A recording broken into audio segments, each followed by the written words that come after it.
बहू को लगी शहर की हवा। सुषमा के पति नीरज का दिल्ली में ट्रांसफर हो गया और वो पहली बार गांव से निकलकर शहर में रहने के लिए पहुंची। नीरज को कंपनी की तरफ से आलीशान फ्लैट रहने के लिए मिला, जिसे देखकर सुषमा की आंखें फटी की फटी रह गईं। सुनिए जी, ये मकान तो बहुत ही सुंदर है। ऐसी सजावट तो मैंने आपकी बहन रिंकी के घर में भी नहीं देखी। क्योंकि जीजा जी की नौकरी मेरी नौकरी से छोटी है ना, इसीलिए। अच्छा, लेकिन वो वीडियो कॉल करके बातें तो बड़ी बड़ी बनाती हैं। हमारे इनकी नौकरी ऐसी है वैसी है। सुनिए, ऐसा मकान तो मैंने बस टीवी में ही देखा है। सुबह मेड आएगी सफाई करने के लिए। तुम्हें कुछ भी करने की जरूरत नहीं है, तुम बस खाना बनाना, क्योंकि मुझे बस तुम्हारे हाथ का ही खाना पसंद है। लेकिन कहो तो उसके लिए भी मेड लगा लूं। अरे नहीं नहीं, खाना तो मैं ही बनाऊंगी और आपके कपड़े धोना, प्रेस करना, आपके सब काम मैं खुद ही करूंगी। इसी तरह हंसते खेलते सुषमा और नीरज के दिन बीतने लगे। धीरे धीरे आस पड़ोस की औरतों से सुषमा की दोस्ती हो गई। एक दिन सुषमा की ननद रिंकी की वीडियो कॉल आई। भाभी, दिखाओ तो कैसा है तुम्हारा नया मकान। मैं भी देखूं, नीरज शहर जाकर कहीं किसी तंगी में तो नहीं रह रहा। हाँ हाँ रिंकी दीदी, बिल्कुल देखिए, लेकिन शहर में इसे मकान नहीं फ्लैट कहते हैं। और आप तंगी की चिंता तो करिए ही मत। आप दिन रात अपने भाई के लिए भगवान से इतनी प्रार्थना करती हैं, उसी का नतीजा है ये।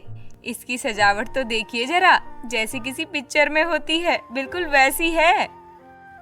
सुषमा की बात सुनकर रिंकी भी चिढ़कर बोली, शहर जाकर घर और खान पान तो बदल लिया भाभी, मगर आपका रहन सहन तो अभी भी वही गांव जैसा ही है। मेरे भाई ने आपका घर तो बदल दिया, लेकिन फिर भी आपको नहीं बदल पाए।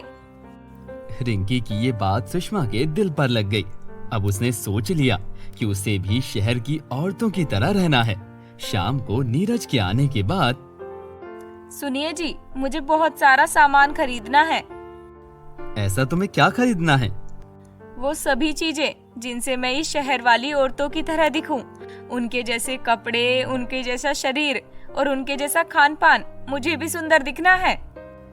लेकिन तुम तो अभी भी सुंदर ही दिखती हो। ये सब शहरी चोचले तुम पर नहीं जचेंगे। वो सब मैं देख लूंगी, आप बस हर महीने मुझे कुछ पैसे दे दिया करिए। सुषमा की जिद के आगे नीरज कुछ नहीं कह पाया। अब सुषमा अपनी सहेलियों के साथ शॉपिंग करने जाती और महंगे महंगे कपड़े खरीद लाती।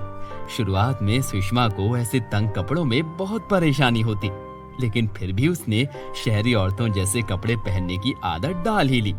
अब सुषमा पूरी तरह शहर वाली औरतों में घुलने मिलने की कोशिश करने लगी। एक रात सुषमा रात को देर से घर आई। कहाँ थे तुम? समय पता है क्या हुआ है? मैंने आपको बताया तो था कि मीना का जन्मदिन है, उसी के लिए पार्टी करने गए थे हम सभी सहेलियां। लेकिन तुमने आज खाना भी नहीं बनाया। तो एक दिन आप मेड के हाथ का खाना खा लेंगे तो क्या ही हो जाएगा। और सुनिए ना, मैं बहुत थक गई हूँ। मेड को बोल दिया है, वो सुबह का खाना और लंच बना देगी। मुझे उठाना मत, आप खाना खा के ऑफिस चले जाना।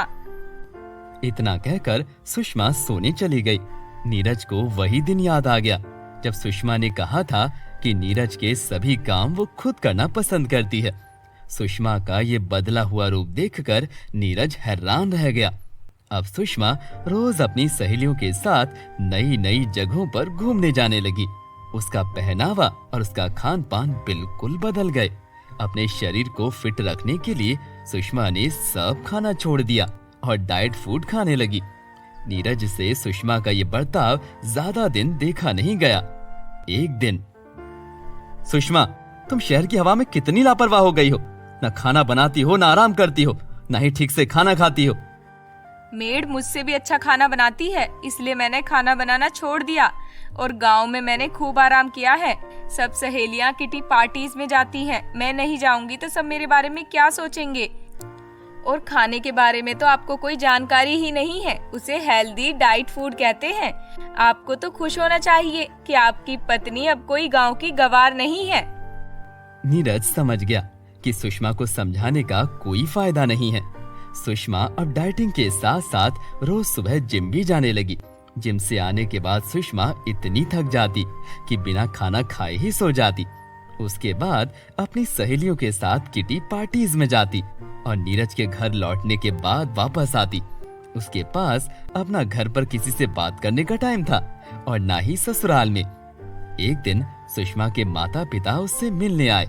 उन्होंने सुषमा को खूब कॉल की, मगर सुषमा सोई हुई थी और उसे फोन का पता ही नहीं चला। सुषमा के माता पिता ने नीरज को फोन किया और नीरज उन्हें अपने घर ले आया। अरे मम्मी पापा, आपने आने से पहले बताया भी नहीं। जरा फोन उठा कर देख, कितनी बार तुझे फोन लगाया मगर तू जाने कहाँ गायब थी। इतने दिनों से ना कोई फोन ना कोई खैर खबर। हमने सोचा कहीं तुम लोग किसी परेशानी में तो नहीं हो। और ये क्या हाल बना रखा है? इतनी कमजोर हो गई हो और ये कपड़े कैसे पहने हैं? ये कमजोरी नहीं है पापा, मैं रोज जिम जाती हूँ और डाइटिंग करती हूँ। आप बैठिए, मैं मेड से आपके लिए कुछ अच्छा बनवा देती हूँ। मेड से? हाँ, वो बहुत अच्छा खाना बनाती है, लेकिन पहले मैं जरा नींबू पानी पी लूं। सर बहुत दुख रहा है, रात जरा देर से सोई थी। सुषमा की बातें उसके माता पिता को समझ नहीं आई। सुषमा बिल्कुल बदल गई थी। उन्होंने नीरज की तरफ देखा, मगर नीरज ने भी कुछ नहीं कहा। सुषमा नींबू पानी पीने के लिए रसोई की तरफ बढ़ी, मगर अचानक उसे चक्कर आ गया और वो वहीं बेहोश हो गई। थोड़ी देर बाद सुषमा के होश में आने के बाद, सुषमा अब कैसा महसूस कर रही हो? ठीक हो ना? इतने प्यार से बात कर रहे हो इससे, इसीलिए इसे शहर की हवा लग गई है। नीरज ने हमें सब बता दिया है। ना तुम खाना खाती हो ना बनाती हो, जानती भी हो तुम कितनी कमजोर हो गई हो।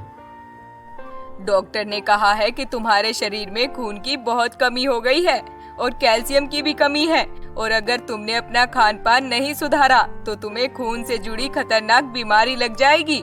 साथ ही लीवर में भी समस्या आ गई है, जिसके लिए 4 महीने तक तुम्हें दवाइयाँ खानी होंगी। ये सब सुनकर सुषमा को धक्का लगा। उसकी आंखों से आंसू निकल आए। उसे एहसास हो गया कि शहरी बनने के चक्कर में उसने खुद को कितना बीमार कर लिया है। मुझे माफ कर दो माँ, सुनिए, मुझे माफ कर दीजिए। मैंने जाने क्या सोचकर ये शहरीपन अपना लिया। माँ साड़ी में कितनी सुंदर लग रही है, मैंने तो अपना रहन सहन भी खराब कर लिया है। आज के बाद मैं उसी सुषमा की तरह रहूंगी जो कुछ महीनों पहले इस शहर में रहने आई थी और अपने पति का बहुत ध्यान रखती थी। इस तरह की प्यारी प्यारी और सुंदर कहानियों के लिए हमारे चैनल को लाइक करें, सब्सक्राइब करें और ज्यादा से ज्यादा शेयर करें। मिलते हैं आपसे एक और नई कहानी के साथ। तब तक के लिए बाय बाय।